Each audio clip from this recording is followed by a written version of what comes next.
Welcome, and thanks for joining us at the Grown-Ups Table. I'm Dave Patterson. And I'm Dylan DeQuano. This is the podcast where we talk to you about the shit you never learned, but you probably should have. What's going on, Dave? Not too much. How you doing, man? I'm pretty good. You know, got those them taxes filed. There you go. Leave it to the For last the minute. listeners, it's July 29th right now when we're recording this. No, No. it's not. It is April 27th. I was like, Dave, do you not know how time works? Yes, but I did leave it quite to the last minute this year. I blame it's a pandemic, and I don't care about anything. That is the reason. That is not my fault, and also entirely my fault. So, you know, you expect them every year. You got to do them, so just do them. That's if you take one thing away from this episode, just file your taxes. I mean, yeah. End of episode. Why not? All right. See you later, folks. Have a great night. Good place to start. Yeah. No, I didn't finish. That was a quick one, man. Yeah. You got there real early. I like it. Nice and succinct. Yeah. Well, as we always ask every episode, we'll just get the conversation flowing. What have you been working on lately? I'm trying to declutter my storage spaces. They've been overflowing a little bit. My parents decided to clean their basement, and, you know, that resulted in a shitload of boxes of stuff I forgot I had from when I was 15.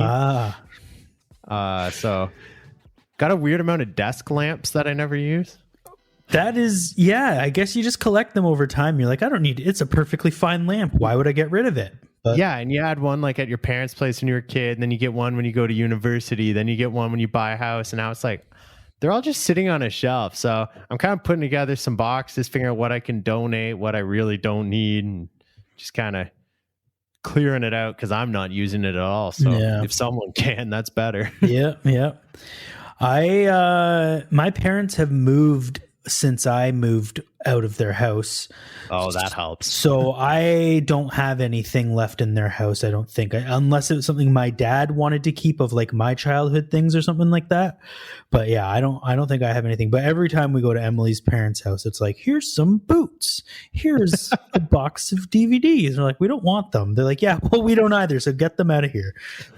Oh, yeah. So anyways, what have you been working on? So other than the taxes, which is boring, no one wants to hear about that. A while ago, a mutual friend of ours, I will beep out his name. He asked me to do some vocals for a Beatles song that he's putting together with a bunch of his friends. So one of them's playing drums, one of them's playing guitar, bass, and everything. And they've all recorded the tracks. And I recorded the vocals a long time ago, but they wanted to do the video, and then I had to just kind of lip sync over it. So I did that today. And I don't like doing that. It's so weird. So different than what you're used to. Yeah, it's not really performing. It actually, it's the opposite. It's 100% performing, but without actually doing any of the sound. So it's kind of weird, but I'm happy with how it turned out, and stoked for us to put it all together. It sounds really good. That's awesome. When's that coming out? Not really sure. Probably depends on when I send them my video finally, because I think they're waiting on me.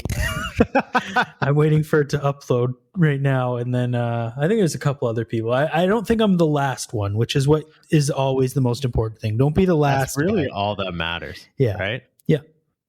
But I saw more and more people being like, okay, put my video in the drive. I'm like, there's not that many people involved in this. I should get this done. So done. Off the plate now. Not a bad idea. That's awesome, man. Yeah. There is one other thing we're going to try doing out, just so you guys maybe get to know us a little bit more. Maybe so we get to know ourselves a little bit more, because I have no idea what we're going to ask. But, well, I know what I'm going to ask. But we're just going to do a classic game of Would You Rather. Just so, get to know us a little more, and what we like and what we don't like, or what we hate less. And we can try too. We can put these out on social media, and you guys can give us your answers. as well. Yeah. That's a good idea. This guy's the Instagram king over here. Yeah. Oh yeah. You know me, my influencer attitude. All right. Do you want me to start or do you want to go? I'll go. Okay. All right. Would you rather go to a movie alone or go out for dinner alone? Ooh. Go to the movie alone 100%. I love going to the movies alone. Me too. I do it somewhat often, actually. I could go out for food alone, but at a movie, the reason I like going alone is because Emily doesn't like horror movies and I do. So I get to go, and I haven't been in the movies in so long. I miss going to the movies so bad. But yeah, I like to go see horror movies. One of my favorite things to do is like on a random Monday that you've taken off or something, going to the 2 p.m. matinee horror movie by yourself, bag of popcorn, some peanut M&Ms, and a giant Diet Coke. That's my go-to. Do you mix the peanut M&Ms in the popcorn? I don't. I have done it before. I'm not against it. I think it's great, but I just generally forget to do it. But yeah, I could go to a restaurant, I think, by myself and sit down and eat, but I feel a little bit more lonely that way. In a movie, you're not talking anyway. You're supposed to sit there quietly and just watch the movie. So it doesn't matter. Sometimes with someone. It's nice to walk out of a movie and not have to talk about that movie. Yeah. But your thoughts are your thoughts and you just drive home. Mm-hmm. Yeah. That's kind of freeing. I agree. Yeah. So I would definitely, we should reverse the question though. So what one would you pick? I would pick movie as well. I have done both. If I'm traveling for work, often I'll end up going out for dinner alone. Mm-hmm. Trick is to just sit at the bar. Yeah. Time it with a sports game. There you go. That's perfect actually. Yeah. Just like maybe a pound of wings and a beer and you know what? It's funny. It seems intimidating, but I've honestly had some pretty like great and funny chats with random other people traveling for work. You'd be amazed how many people are in that situation, especially if you at like a hotel or something.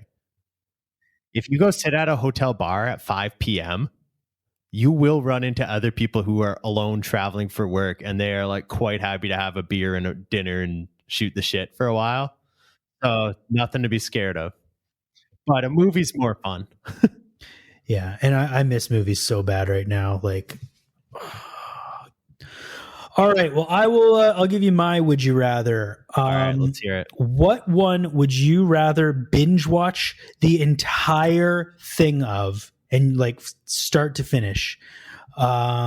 Jersey Shore, or Here Comes Honey Boo Boo. Start to finish. Oh man. That's a tough one. It's a less fun one. Yeah, it is. Is there an third option where I can just watch somebody like run their fingernails down a chalkboard for 9 seasons? No, it's one of those. All right. Well, I'm going to go with Jersey Shore because they're at least grown-ups, and when I inevitably snap and start swearing about how fucking idiotic they are, I don't feel as bad. That's a good call. I was going to go Jersey Shore as well.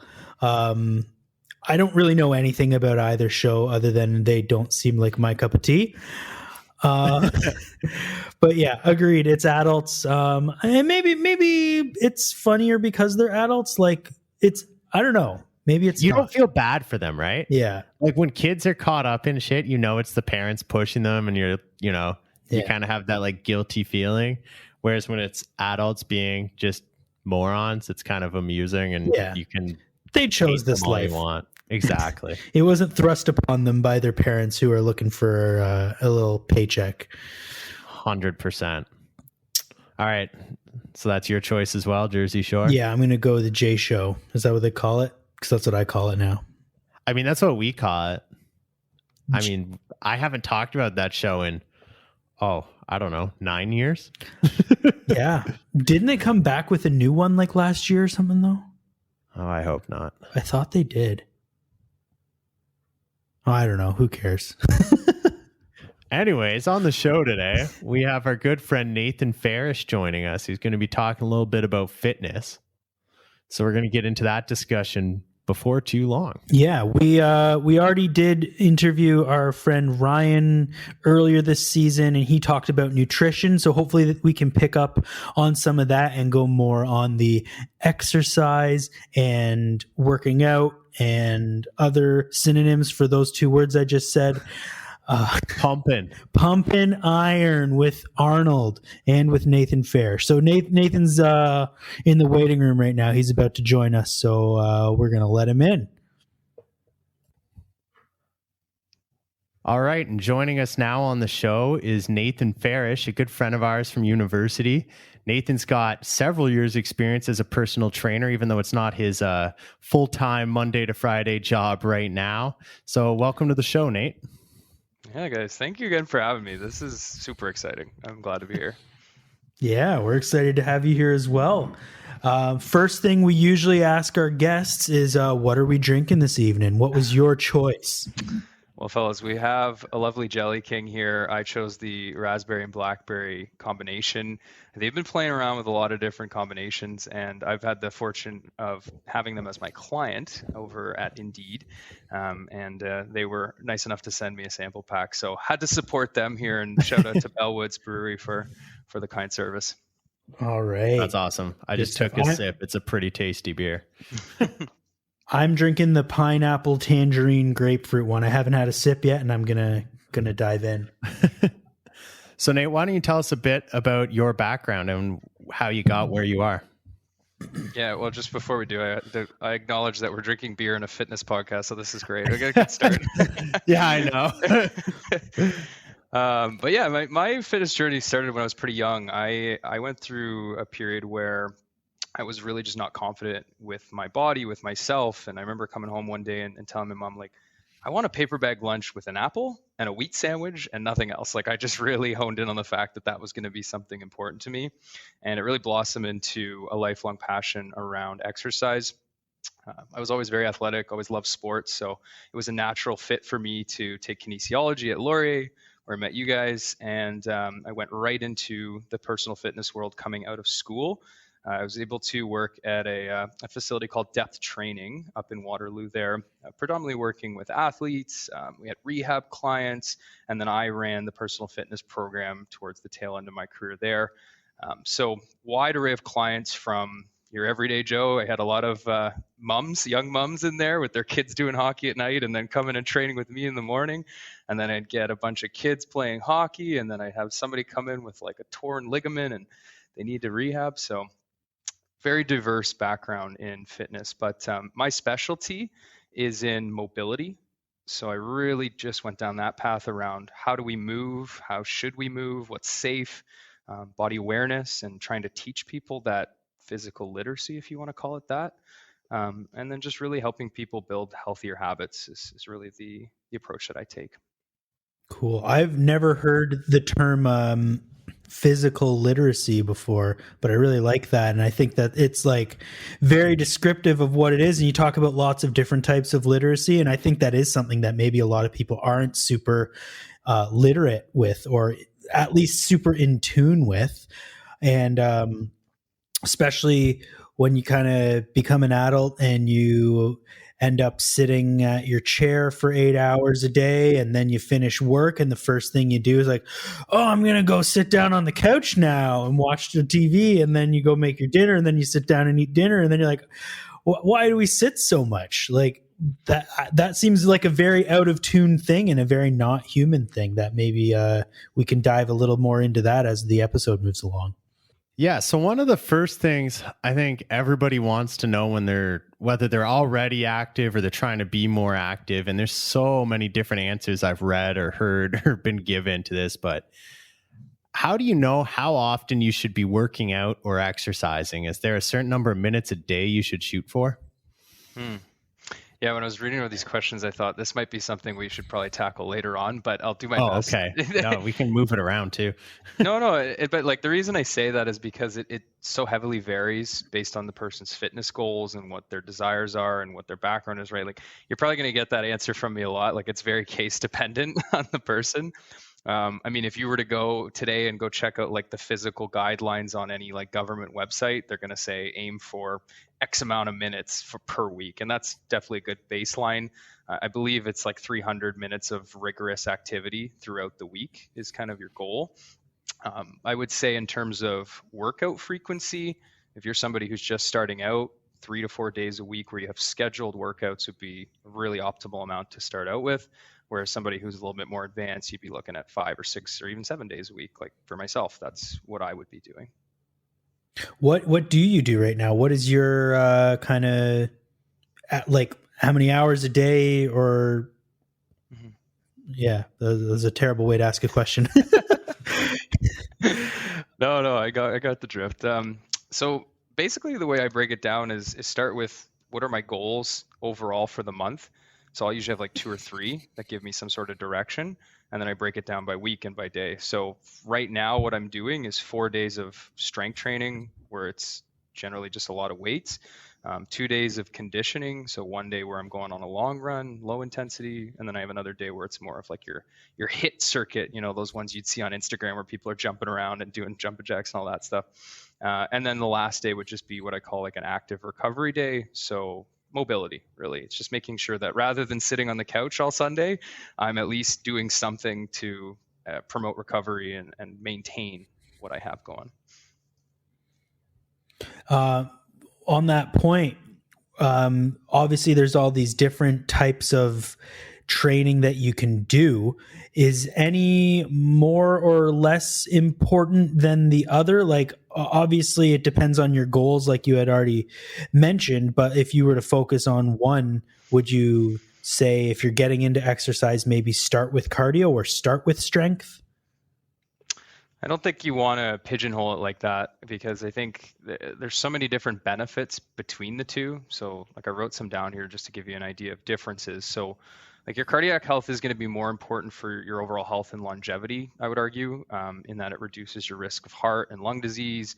It increases your work capacity. It improves your cellular health. So just, I mean, that's something that we should probably touch on is that your cells at rest, if you're not doing anything, they're literally dying. Like if you literally sit all day, your cells adapt to that. So they stop producing energy.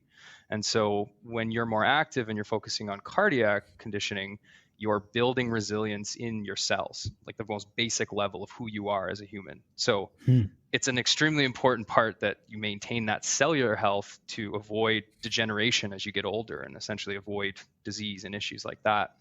It also promotes faster recovery and it also helps with reducing stress levels. So a lot of great benefits just from the cardiac side of things, whereas your strength building, you're obviously building muscle size and strength, you're building stronger joints, you're reducing your risk of injury and falling, especially as you get older. It improves your movement capacity and again, that physical literacy. So understanding like what are you capable of, which I think builds a lot of confidence in people. Burns more fat at rest. So that's another thing that's really important is that for the hours after you do a strength workout, your body will be in a state of fat burning much higher than if you just did conditioning on its own. So muscle at rest burns more fat. That's a really key point. And then just for beginners, it taxes your nervous system a little bit differently. So it will lead to faster adaptations when you do strength training early as a beginner lifter. So different approaches to different goals, I guess. But they all work together and they're all kind of equally important, it sounds like.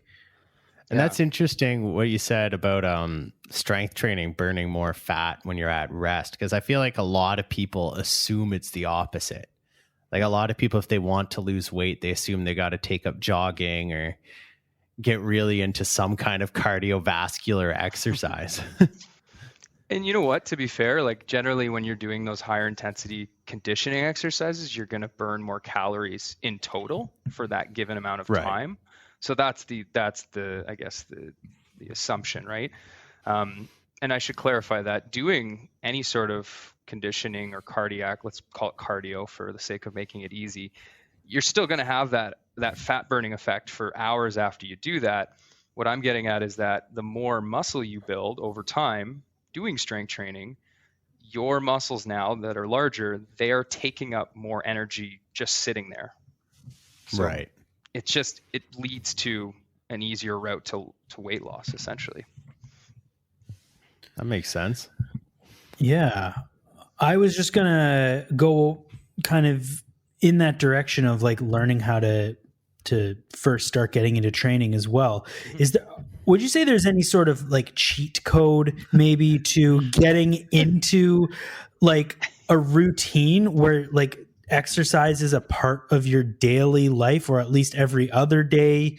Like any sort of habit forming things that you can talk about that just gets you in that mindset and makes it a part of your life? Mm-hmm. Yeah, I love that you asked that, because I think the habit forming is probably the most important part above anything else. So the strategy that I usually try to get people on is to start with small wins. So it's momentum, right? That's really what it comes down to. And so I'll give you some examples of some things that, like, at the most basic level would make a huge impact. For one, drinking more water. Like, people just assume that they're getting enough water, but when in reality, like, water fuels so much of what your body's resting functions are. So like your organs and your brain and all these other things, like, they need water in order to do anything. So just being dehydrated on a most basic level will make you feel so much worse. Right. So if you can even just start by drinking one more cup every single day, that's such a huge impact that you're making with really no effort. Like, you're just like, oh, I had to keep the water bottle next to me all day, right? So incremental wins like that. Or as far as movement goes, it would be as simple as saying, okay, for this next week, I'm going to do 10 minutes of exercise 3 times a day, just split up however I can.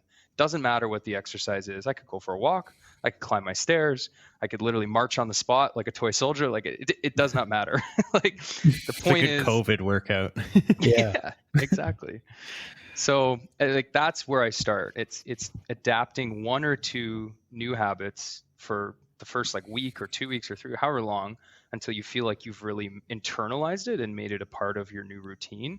And obviously for some people that's going to be 60, 90 days. I know habit forming takes longer for some people, but it's just pick 1 or 2 things and make it so easy that you can't fail. Yeah, I have an example of that I'm just going to run by you. So a couple of years ago, when I was working in an office, a couple friends of mine, we all sat in like a pod together, and we were like, oh my God, we can't just sit here all day in our chairs. So we made meetings in our calendars shared between all of us. Every hour on the hour, we'd get a notification, drop and do 10 push-ups. So for 8 hours a day, every hour on the hour, we'd just drop what we're doing, unless we're on a phone call or something, but we'd all just like look at each other, be like, okay, 10 push-ups, and then we'd do 10. And then after a couple of weeks, we're like, wow, those 10 push-ups that were really hard the first couple weeks seemed so easy like 4 weeks later, and we started to amp it up. Then it was 15 every hour. Then it was 20 every hour. And by the end of the day, you're like, wow, I'm doing 160 push-ups a day during the work day. And it doesn't feel like it, because it only really takes 10, 20 seconds to do that every hour. So that was one kind of like little win example that I'm thinking of just in my past that maybe a listener out there can try doing on their own if they're working from home and they're like, I'm not getting out and I don't have the time to work out after work because I'm tired. Maybe that's something you can do. Just drop every hour and make it a habit. And we did it for so long. It was awesome. Yeah, I love that. That would be my recommendation for anybody, especially with COVID or working from home. There's really no excuse to say, like, I don't have the room to literally stand on the spot and just move like in any direction. Like, I think that's probably the take home message. If there's anything you remember from this podcast, it is just move more often. Like, it doesn't matter what it looks like or how you're doing it. It's just the frequency that you move throughout the day will directly influence your health for the rest of your life. So if you are consistently inputting that I'm just going to sit here all day, your body will adapt to that. Our bodies are extremely adaptable to whatever we're doing the most of in any given day. So flip that ratio around and start moving more. That's a great one.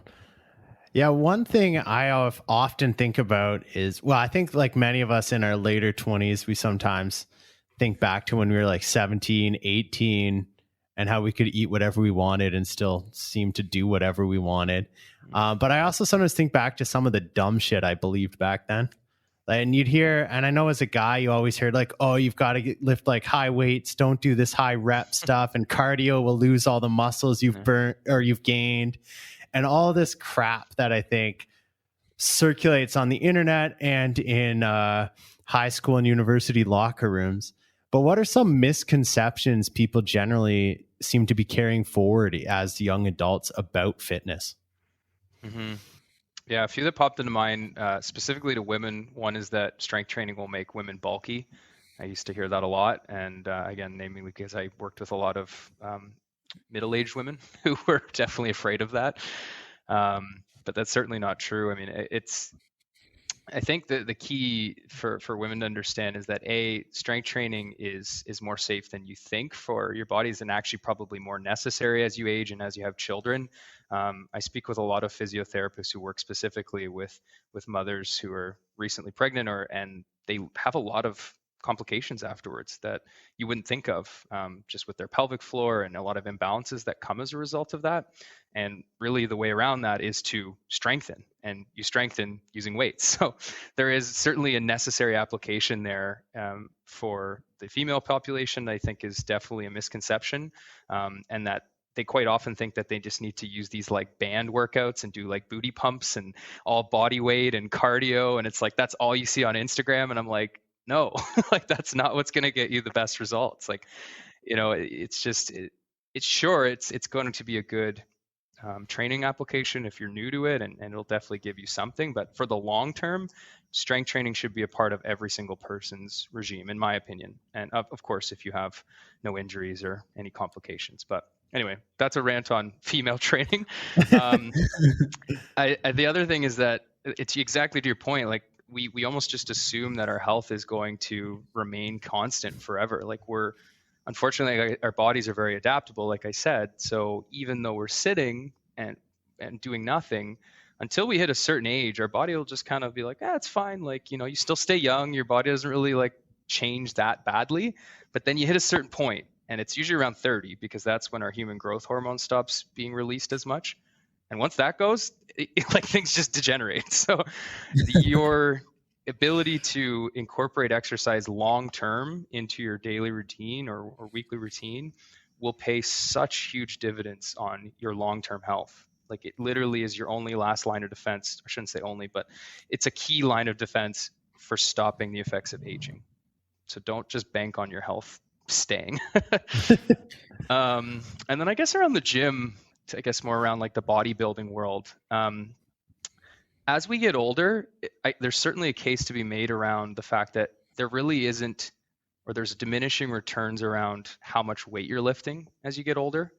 And the reason for that is because our tissues and our joints and everything, they get weaker, right? Like I said, and so the stress that you're placing on your body, if you're back squatting like 500 pounds and you're like getting really old, like or getting older, I should say, and especially because most people don't have really good movement capabilities, you're just putting yourself at a lot of risk, is what I'm getting at. So for people who are maybe doing more extreme things like a CrossFit or, powerlifting or whatever, like, don't get me wrong, I'm glad that somebody's doing that. And if they can do it safely, perfect. But for the average Joe, who I'm assuming is listening to this and going like, what do I do? Just be cognizant of the risks that are inherent with lifting heavier weights as you get older. So I'm going to assume for the most part that people out there are very capable of lifting their own body for the most part, because you walk around, you do that like every day. And are there any, like, if you don't have weights and you don't have some sort of like actual access to that kind of thing, maybe gyms are closed or you don't have a gym membership or you can't afford one, what kind of things can you do with maybe either just things around the house or your own body weight that you can do to build strength? Mm-hmm.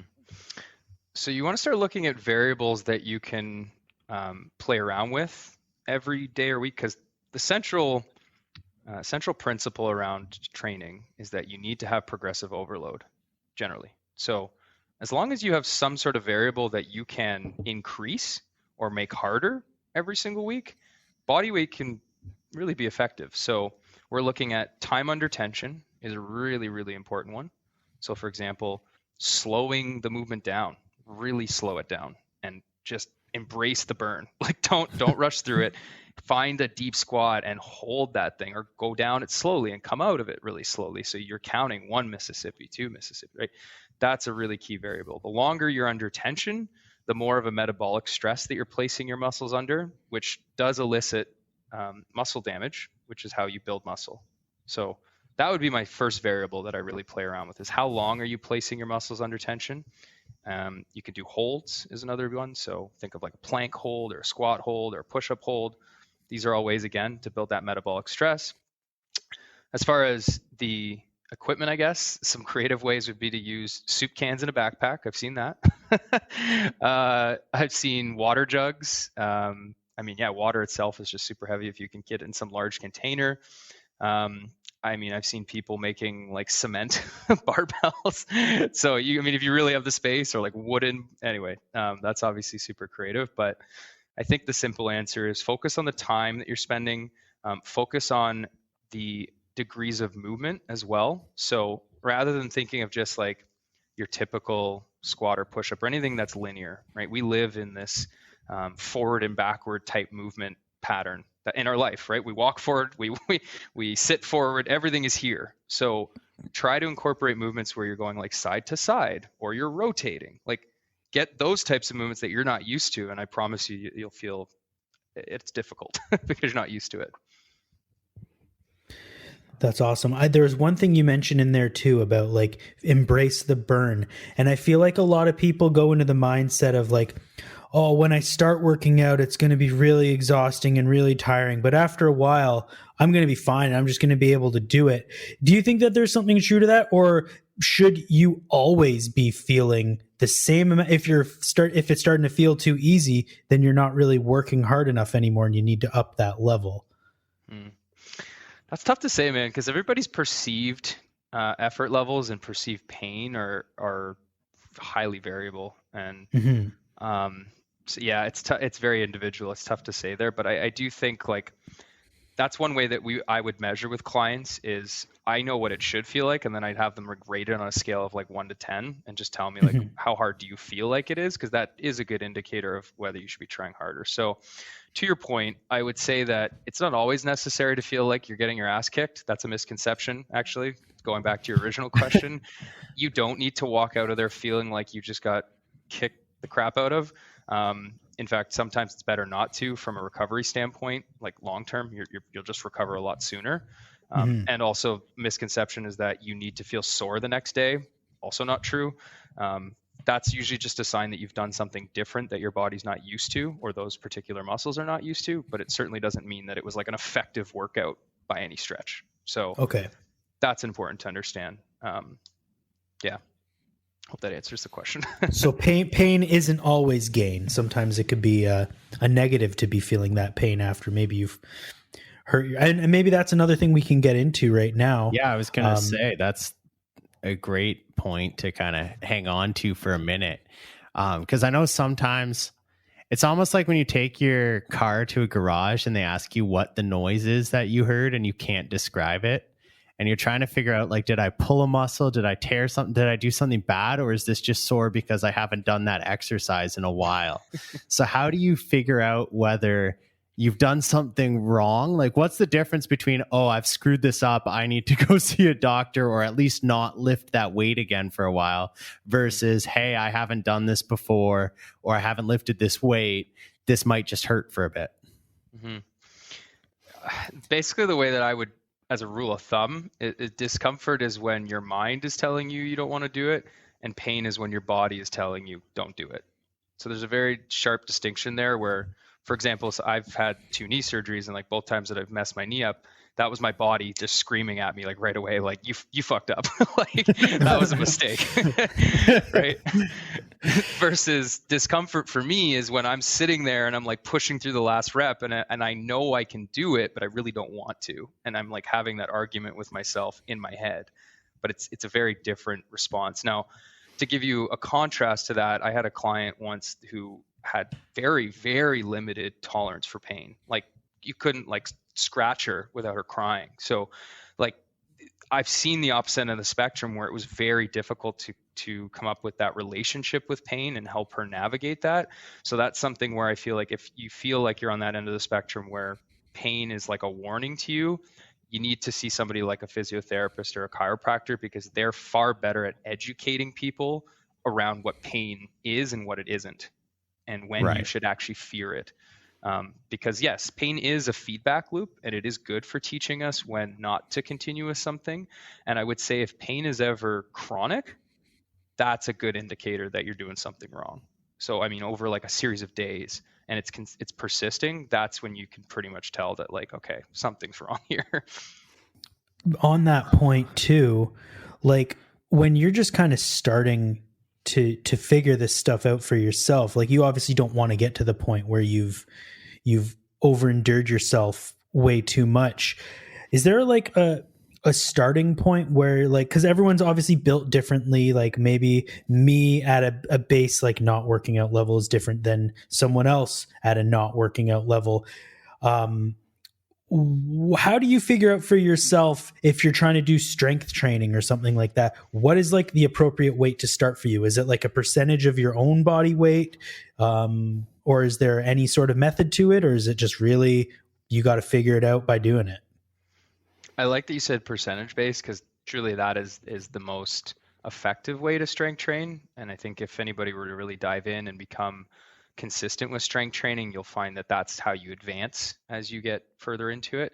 Tons and tons of methods out there from like your big bodybuilders, and they've got all these like crazy, I don't know, it just gets a little like wacky at times. And I mean, I'm sure it works for them, but as a beginner, I think the key is, if you can, do it with a trainer, because what they're going to do is safely test you first.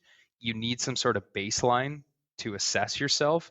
So, for example, the way that we would normally do it is pick like our 4 most basic movements across the body. You've got your squat, your deadlift, your pull, and your press. So, or like pull up or pull down, whatever you want to call it, and then like a bench press, right? And those 4 give us a pretty solid understanding of like, how strong are you?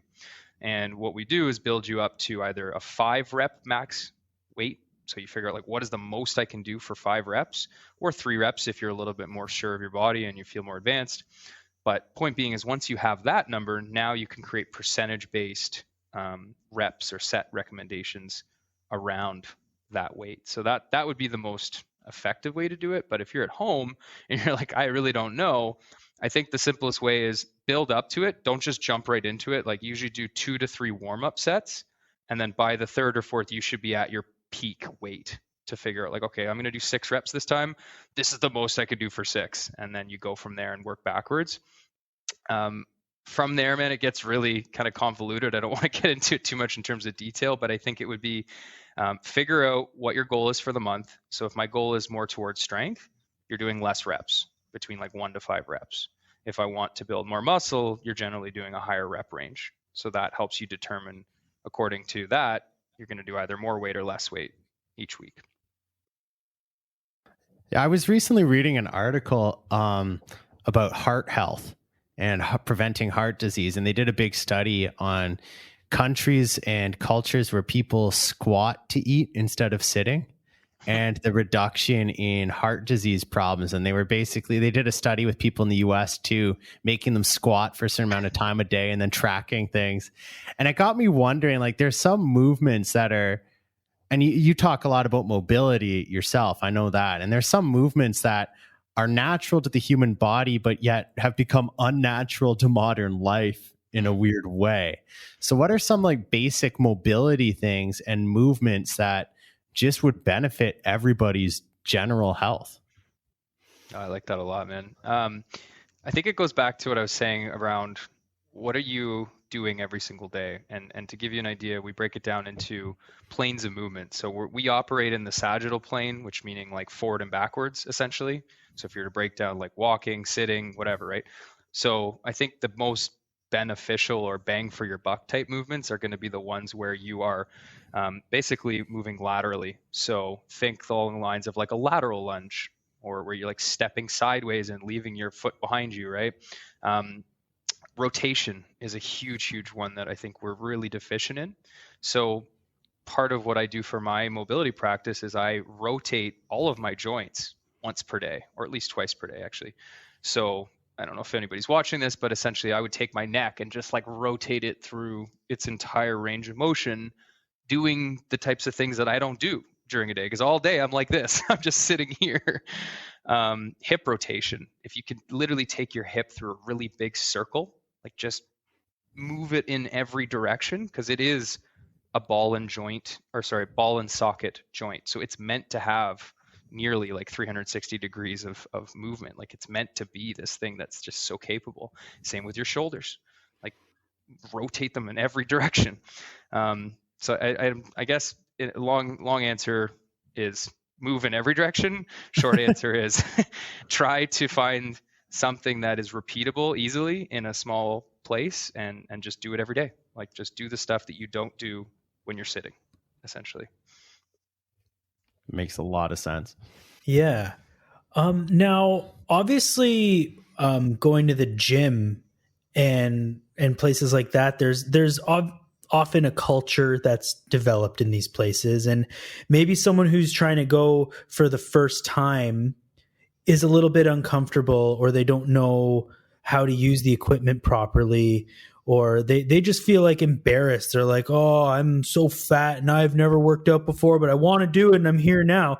Is there anything that you could give, like advice, any sort of advice you could give to someone who's trying to go to the gym for the first time, and just to get over those fears, or how to embrace that culture within themselves? Mm-hmm. Go with someone. Like that is the simplest thing. And I think, just speaking from experience, like there's a lot of people that I can think of in my early years of university who were in that boat, and they were always like, I don't know what I'm doing. So I just said, okay, come with me and I'll just show you what to do. And then it really just takes first, I think it's familiarity with the equipment and familiarity with like the space, because that's usually the first thing. Like people look at all this stuff and like, I've never seen this before. I don't want to hurt myself. I don't want to make a fool of myself. So if you can go with someone who knows what they're doing, that's probably the easiest thing. Runner up to that is get a trainer who will show you exactly what to do, and also set you up with a program so that there is no doubt. It's just, you just have to show up and do the work. But I think, going back to your point about culture, I really think it's nice if you have like a friend or somebody there, because I think community in the gym is one of the best reasons to go. I think for me, it was always like I get to socialize with people, and that was always my goal within our gym, was to make people feel welcome. Because once they feel welcome, it's much easier to really commit yourself to what you're doing in that time that you're there. For sure. Yeah, I know that from like, I don't know, in movies and stuff, like a lot of the time it's portrayed as a bunch of like giant guys who are 7 feet tall, like 400 pounds, just like punching each other in the head or something stupid like that. And from my experience going to the gym in the past, it's never like that. And like, honestly, most people won't even like pay attention to you, because they're focused on what they're doing, because that's why they're there. They're not there to sit around and like make fun of people. They're there to get better for themselves. And they respect anyone else who's there trying to do that. So if anyone out there is listening and you have those kinds of fears, I'd say put them behind you, because it's not really like that. Movies are movies, and reality is quite different. Actually, I want to touch on that quickly, because I think there is more and more types of gyms opening up these days, where you've got your box gyms, you've got your Good Life, you've got your Movati, things like that, LA Fitness, whatever. And I mean, that's great from a cost perspective, low barrier to entry, literally great equipment, great facilities. So I think if you are already well versed and you have some friends going there, that's perfect. If you just want your own thing. But I'm seeing a huge shift towards semi-private training and smaller gyms that are more community-based, similar to like a CrossFit or something like that, where it really is built around community. But I would certainly encourage people to try going into these more boutique type gyms to test out the culture there and test out what the programming is like, where instead of just showing up and doing your own thing, there's usually some sort of like, not a group class, but it's something that you can just pick up and do. And maybe you'll be with 2 or 3 other people. And that way there's a little more accountability. You're being expected to show up, and it's a little more fun where you've got that connection with other people. So I think it really depends on the person's personality, but I think it's great that there's more options now than just roll into the gym and try to figure it out as you go. Yeah. I on the note of CrossFit, I've got a lot of friends and some family who are super into that. And like my aunt and uncle and their 4 kids used to all go to CrossFit together as a family at 6:30 in the morning, and it's just become such a part of their life. They love it. They love the people, and like so many of the things that I see them like posting online is like things that they're doing with those people, whether it's at the gym or outside of the gym. So it really is a good place where you can, like, that's just one example. And I'm sure all these other boutique type gyms that you're talking about have that kind of culture once you get to know them. So just from my experience, that's what I've seen. People love it and it just becomes a part of their life. And I think that makes it easier to keep going and keep it a part of your life. I don't want to totally spin us 180 degrees, but it's kind of related in the sense that, especially during COVID, there's been a lot of emphasis on being able to work out at home. And I know I was fortunate that I finished my basement about a year before and put in a small home gym and got some equipment set up. But if somebody's looking to add to what they have at home or add some stuff so that they can do at least some basic workouts if their gym's closed or snowstorm, whatever, what would be some like starter equipment you would recommend for people to put in their own house? Well, first of all, do you have $1,000? Like, yeah, I know right now it's insane. Yeah, it's super unfortunate that that's the way we've gone. But I would say that first, for space and versatility, I think you're looking at free weights is where I would focus my attention and my resources. So anywhere from a kettlebell to dumbbells to medicine balls is something that people don't think of. You can get the ones that are like sandbag kind of slam balls or whatever, and those are actually fairly cheap for what they are. Bands, of course, different kinds. You got the looped ones that I think are really versatile, but then there's now these ones popping up where you can slide something under a door and kind of have like a pulley system of some sort. So that's super useful. Of course, a mat would be helpful. A suspension trainer, so like a TRX band, is another really versatile tool that is portable that you can take traveling with you as well. So I really like that one.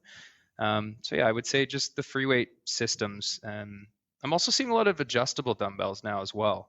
Ones that just have like a what's it called? A notch that just screws in.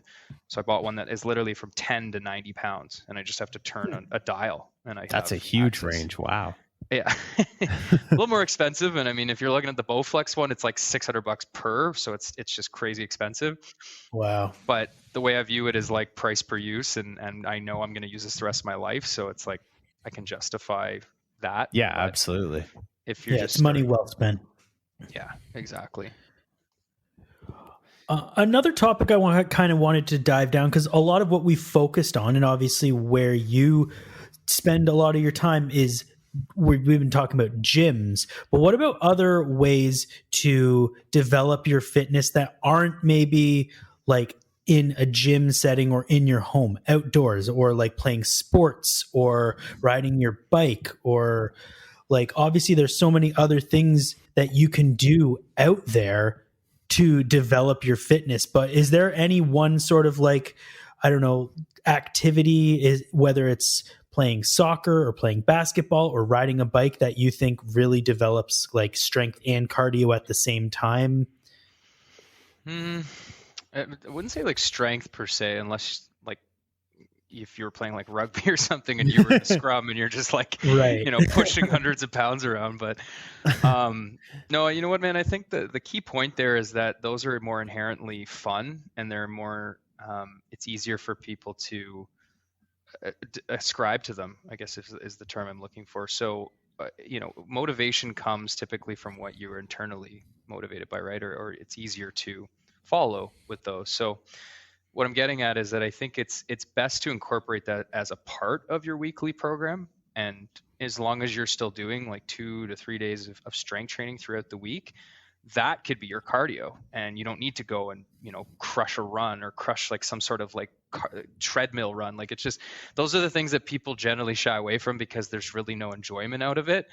Whereas if I'm going to go play soccer or spike ball or something now, then great. I've both burned calories and had fun. And I think that makes it easier to adhere to. It's more sustainable. Yes, yes. So that would be my recommendation, is find those hobbies or find those things that you can work towards that are enjoyable for you, and make that a part of, like, once, twice, three times a week, whatever. Just balance it out with something a little bit more dedicated towards building muscular strength and building something that's more sustainable for your body.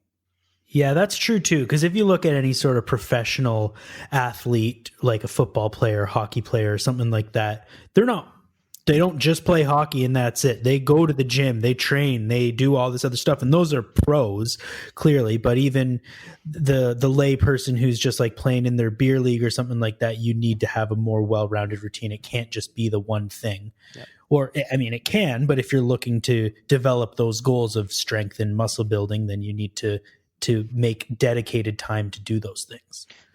On that note, man, there's something else you brought up there. It's like you can pick one or two things, and I have a lot of friends who, let's say, do cycling as their primary sport or exercise or whatever you want to call it.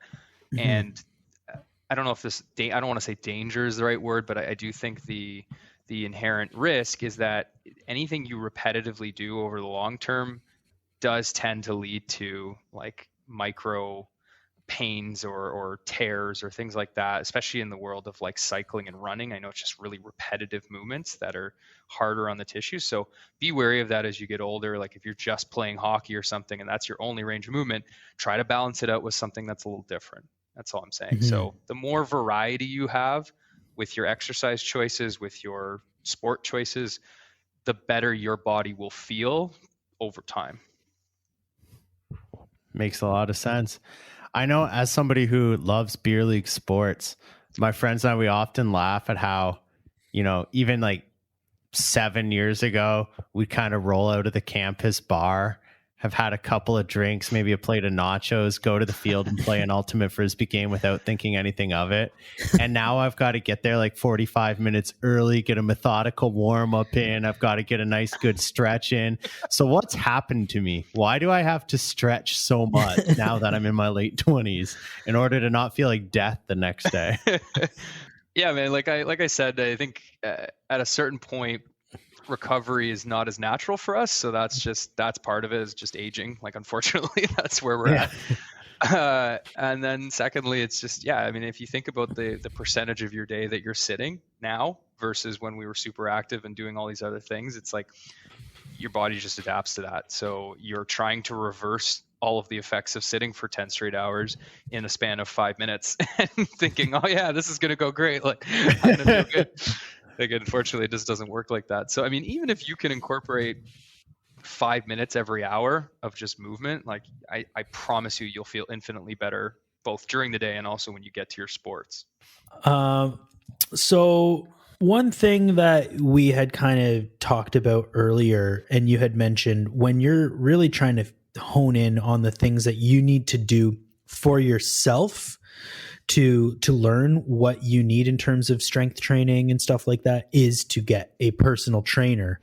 How do you go about like doing that? Is there a way to, like, if you're looking to build strength, are there certain people who are going to advertise themselves as like a strength? You said that you are very focused on motion and mobility. Mm-hmm. So like, and how do you know if you're like, I'm someone who needs to work mostly on motion and mobility versus build strength?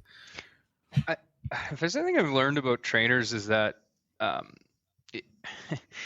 think we all have this, like, I shouldn't all of it. That's okay. I shouldn't lead with that. That's terrible to say that. But I've just found that because there's such a varying degree of education levels around fitness and also very different contexts that people are coming from, it's very hard to standardize the fitness industry in terms of what you can expect. So I think what you really want to look for in a trainer is, do they do a proper and thorough analysis or assessment of everything about you? Like, they should be asking you about what your sleeping patterns are like, your nutrition, your movement, your stress levels. Like, to really get an idea of how to create a personalized program, you need to get to the bottom of what is this person going through on a daily basis, and treat them as a human first versus like just a client. Like, it should be that high level approach. At least that's been my approach. So once they've shown that they're truly, they care and they're listening to what you're saying, that's your first thing, build the trust. And then as far as to your question about like their expertise, I think it's just ask them, like, what do you focus on? What do you specialize in? What kind of clients have you worked with in the past? And certainly I see a lot of people who specialize with women specifically, or some that specialize in like bodybuilding. I see a lot of those, getting people ready for shows. So yeah, I mean, I don't think though that average person needs to go find a specialist. I think they just need to find someone who has a background in dealing with a lot of different people, because there is truly a lot of adjustment that needs to go into a program, because there is no one size fits all, unfortunately. So just find someone who cares and truly that you can trust, and that they're not BSing you. That's the other thing. You'll know, because if they are, they'll just start spewing out a lot of things that just like sound intelligent, but they're like, they're talking too much. Like if they can simplify it for you, that's how you know they know what they're talking about. So hopefully I've simplified things today, or else people are going to think I'm not credible. This guy doesn't know what he's talking about. He keeps talking about Just listen back and put you to the test. Yeah. The other thing, a lot of people who are starting out, you see a lot more of this, whether it's cycle fit classes, but these fitness classes in general, Zumba, you name it. A lot of them seem to be more cardio based, I guess, but you do see some other stuff as well. What are the benefits to joining a class versus getting a personal trainer and your own routine? Yeah, so I think it really comes down to personality and then goals. So the things I wrote down here were that personal training is better for accountability and having a more personalized or tailored approach to what you're doing, which will naturally lead to faster results, or getting you to the desired outcome a lot sooner. Because again, going back to what I just said, if the person's good and they truly understand what you're aiming for and what your challenges are, then they're going to give you the most direct path to solving that. Whereas a class, I find, it's better for adherence because it's more inherently fun. It's got that social aspect to it. There's a little bit of peer pressure when you're there, so you feel like you have to work harder when you're there, like there's someone else watching you. And I've done them. Like I've done tons of spin classes when I went to Toronto, and I bought into it. I was like, wow, this is like, I was kind of like in this Soul Cycle environment where they're like, you can do anything you want. And I was like, you're right. Like I feel it. It was crazy. Like, so I was drinking the Kool-Aid. I truly think like classes have their place for variety as well. As people get more into the world of fitness, it truly is hard to stay interested because it isn't inherently fun. Like you have to push yourself to do something you don't want to do pretty much every day. So if you can find something where you have that community and they're going to push you and make you feel like you really did something hard, perfect. Do the classes. Just recognize that it's a very generalized approach to fitness, and it's probably not going to lead to the exact result that you're looking for with your body. Right. Just like anything, if there's a whole bunch of people involved, it's harder to focus on one person's individual needs versus a private training session. Then you're that person's only thought for that hour or however long you're working out with them. But one thing that you definitely touched on there is accountability and having someone else keep you accountable. So I feel like having a trainer, that person's going to keep you accountable. Doing a class with people, those people who are in the class, they might keep you accountable. What's a way to keep yourself accountable if you're not doing these kinds of things? Do you have any tips for that? Yeah, man. I love looking into psychology around motivation and connecting with people. I've just kind of two personal areas of focus. So when it comes to commitment, there's a law of influence, or not a law, but a well-documented law of influence, where essentially if people write something down or they make it publicly known that they're committing to something, then they're far less likely to break that promise to whoever's watching or whoever they've made it known to. Mm-hmm. So you have this inherent, if you can write down the goal for yourself, actually write it down. I don't know what it is about the act of writing it, but it's something about it makes it more concrete, and then make it public, whether you post it on social media, you post it for your family or your friends. you're now committing. It becomes something that you're not just talking about, you're doing it. And if you don't, there needs to be some sort of, I don't want to say like reprimands, but try to have something that, you know, you feel like you're committed to, whether you're not going to now be able to go watch that movie, you're not going to be able to have that fancy treat, whatever it is. Like, just create that sort of relationship where you have the discipline because you committed to it. And it doesn't matter what anybody else said, you committed to it. And I think that's a really important skill for anybody to build, is learning how to be your own accountability partner first. Because truly, at the end of the day, there is nobody else who's ever going to be more true to you. Like, you have to be the one that has that level of self-respect, that level of self-appreciation, that love for yourself, I want to call it, because I do feel like it's an expression of love for yourself when you make the right choice, knowing that at the end of the day, even though it sucks right now, afterwards you're going to feel infinitely better. And that's a relationship that really takes a lot of time. So anyway, going on a bit of a tangent there, but make it concrete. No, I loved all that. That's amazing. Yeah, write it down, get it out there, start small. Like I said, like don't think about the end result. Think about, what is it I can do in this exact moment where I have control? Because that's really all you have is that control in that moment. It doesn't matter what happened in the past. It doesn't matter what you think is going to happen in the future. You only have right now. So if you can win that battle and make it really easy for yourself to win that battle, it will start to snowball, and it really becomes then a pattern of momentum versus trying to start from ground zero. Amazing. And I think that that's also advice that can be put into lots of different aspects in life, not even just fitness. Because Dave knows this, and I've talked about it before on a couple other episodes, but I've been actively trying to learn French and get better at French. And I've heard that exact same sentiment said about that, is that if you express to the world that you are trying to learn this language, or you are trying to do anything in your life to better yourself, and you let people know, and you make it public, you're going to hold yourself to more account. And it's true. Like, you really do want it, like, I guess, make other people proud, but also like just make yourself proud by following through with what you said you're going to do. So yeah, I loved everything you just said there. Yeah, it's human nature. And I think that's something I know as we get older. When I was younger, I played a lot of different sports and was always doing various things. And you have an accountability there, because you don't want to be the guy who shows up to practice on Monday and is the slowest guy on the track or whatever it is, right? Mm-hmm. And you have that accountability of not wanting to let the team down, or even just yourself if it was an individual sport. But as you get older, you lose that, and it's just kind of like, do I really want to go hop on the bike right now? And you have to find that motivation in other ways. One question that we should have asked you right off the top, but we didn't, and it has absolutely nothing to do with the topic, but it's something that we ask all of our guests, is what have you been streaming or watching lately, whether it's Netflix, Amazon, Disney Plus, whatever?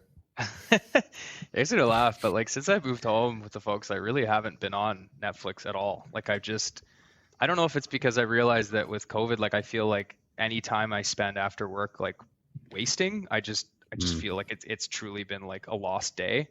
And that's not to say I don't see value in it. Like, I actually love watching shows. Like, Brooklyn Nine-Nine is my go-to if I'm going to watch. Like, I want to watch something fun. Yeah, you still get credit for introducing me to that show. Oh, really? Oh, yeah, 100%. Perfect.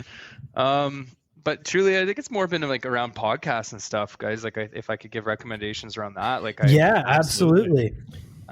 So there's a few that I really like, and I mean, this is me being a coach, but like, it's generally around like self-improvement and that type of thing. So obviously Tim Ferriss is a very like well-known one. I like his stuff. Impact Theory by Tom Bilyeu is another good one, where he has a very diverse range of guests, ranging from health to psychology to spirituality. Like, it's really just all encompassing. I really like him. And then I've also just been listening to real estate podcasts because I'm trying to buy a house. So that's unrelated, but I'm trying to think if there's any others that I really liked. I'm blanking on those. But anyway, Adam Grant. He's a business psychologist, and it's more around work relationships and navigating work in general. But really love what he has to say. It's along the same vein of thinking as like Brené Brown with like emotional awareness, Right. except in a work context. So it's actually really helpful. So I'd recommend that if anybody's in like the corporate world. That's awesome. Cool. Yeah, I definitely want to check that out. That sounds awesome. Yeah. And before we wrap up, I know I've seen throughout COVID and other times you've posted great material for mobility exercises, home workouts, and even before that when you were actually able to be in a gym with people, various things as well. Do you have anything you'd like to plug to our listeners?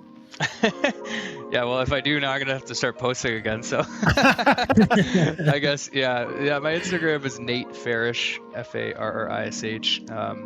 I mean, be prepared for kind of a blend now of I've been doing photography, like I said, and really exploring nature. So it's a bit of nature, and then it's also fitness and mobility. So I am going to be training a couple people starting in May. So I think I'll be posting more about that and just their journey and some of the tips that I'm giving them. So yeah, certainly looking to help people, at any point. Well, I think that's pretty much time for this episode, but thank you so much for joining and all of the incredible insight that you've left us. And like, it's been such a great conversation and just nice to hear your voice and chat with you again. It's been a while. It's been too long. Yeah, I agree, boys. This is really nice. And thanks for having me. Like I sometimes I feel like this knowledge is something that like I want to share with a lot of people. I don't have the medium, so I really appreciate the opportunity to get it out to a larger audience. Well, it's our pleasure. We'd be happy to have you back anytime. Thanks again, Nate. Yeah, for sure. Thanks, guys. Well, thanks again to Nate Farrish for a great conversation about fitness. That guy is really smart. He knows a lot of big words. And how to get big muscles too. So it's the full package, really. That's all you could really ask for in life. Yeah. But I think he gave some great pointers on how the average person can really improve their fitness, how anybody can, wherever you're starting and whatever your goals are. Some tips and places to start your journey or continue it as well. So thanks again to Nate for joining us. Yeah, thanks, Nate. And next week, we've got our good buddy, Karl Kwiatkowski. He'll probably correct me on that, but we'll be talking... I can only hope. Yeah. We'll be talking about board games, board game etiquette, planning board game nights, how to choose new board games, and any other questions that you've probably never thought to ask about board games. Because, I mean... board games, everyone has board games. It's not something we all put a ton of thought into. But you meet someone who does. He has. If you've been to Carl's house before, you've seen his board game collection, or you've gone to a cottage and seen him bring 3 bins full of board games up. In a separate SUV. Yeah. Separate carts, one for the board games. Yeah. But anyways, yeah, a little bit of a departure from what we talked about this week, but it's kind of what we're trying to do here, cover a wide range of topics that you never really got the full story on when you were younger. So tune in for that next week. You can find us on Google Podcasts, Spotify, Apple Podcasts, YouTube, anywhere else you really look for podcasts. Be sure to give us a follow, a like, and give us a rating on iTunes if you liked it. Stay tuned for upcoming episodes, and we'll see you again at the grown-ups table.